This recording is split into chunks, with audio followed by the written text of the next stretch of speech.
টিসিবির line থেকে ঘুরে দাঁড়ানো। রোদে পুড়ে মুখে মাস্ক দিয়ে টিসিবির লাইনে দাঁড়িয়ে এক মধ্যবিত্ত মহিলা মানুষ। চারপাশে তাকিয়ে দেখে তার মতো আরও অনেকেই মুখ ঢেকে দাঁড়িয়ে আছে, কেউ একজন যেন চিনে না ফেলে এই ভয়ে। সে একসময় স্বপ্ন দেখত নিজের একটা ছোট্ট সংসার হবে, শান্তিতে থাকবে, সন্তানকে মানুষ করবে। কিন্তু আজ তার সংসারের হিসেব মিলাতে মিলাতে সে যেন এক জীবন্ত হিসেবের খাতা। ভাড়াটে বাসায় থাকে, যেখানে নিয়ম আর নিয়ম। রাত 12টায় গেট বন্ধ, বাচ্চা কান্না করলে অভিযোগ, অতিথি এলে প্রশ্ন, ছাদে উঠতে মানা, গায়ে গায়ে নিয়মের পাহাড়। বছরে বছর বাড়তি ভাড়া, বিদ্যুৎ বিল, পানির বিল, ময়লার বিল, দারোয়ানের বেতন, সবই দিতে হয়। তারপর আসে স্কুল, বাচ্চার স্কুল ড্রেস, ভর্তি ফি, পরীক্ষার ফি, নির্দিষ্ট দোকান থেকে বই কিনতে বাধ্য, নির্দিষ্ট টিচারের কোচিং না করলে ফেল করানো। এই এক অদৃশ্য চাপে জর্জরিত জীবন।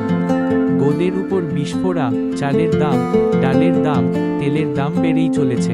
বাসে ওঠার সময় কেউ কাউকে দেখে না, নারী, পুরুষ, শিশু, কেউ আর কারো প্রতি সহানুভূতিশীল নয়। চিকিৎসা নিতে গিয়ে দেখা যায় ভুল রিপোর্টে এক কলিগ তার ছোট্ট ব্যবসা হারিয়েছে। পরিবারের শেষ সম্বল হোন্ডা এখন রিকশার মতো ব্যবহার হচ্ছে। তার কেনা জায়গা 9 বছর ধরে দখলে, মামলা করে 7 বছর কেটে গেছে, তবু বিচার নেই। সবকিছুর মাঝে সে ভেঙে পড়েনি, তার মাথা নিচু হয়নি। আজ সে জানে এই অন্ধকার চিরকাল থাকবে না। আজ লাইনে দাঁড়িয়ে মুখে মাস্ক পরে সে ভাবছে, আজ আমি এই লাইনেই দাঁড়িয়ে আছি, কিন্তু একদিন ঠিক নিজের নামে লাইসেন্সকৃত দোকান খুলে টিসিবির মাল নিজে বিতরণ করব। আজ যারা আমাদের চিনতে ভয় পায়, কাল তারা আমার গল্পে অনুপ্রেরণা খুঁজবে। লাইনের পাশেই দাঁড়িয়ে এক তরুণ, মুখে হাসি, মজা নিচ্ছে, কিন্তু সে কিছু বলে না, কারণ সে জানে সে নিজে এই লাইন থেকে বের হয়ে একদিন সত্যিকার বীর হয়ে উঠবে। পাশের রোমিও রা যেমনই থাকুক, সে হবে সেই যোদ্ধা যে নীরবে নিজের পথ তৈরি করে।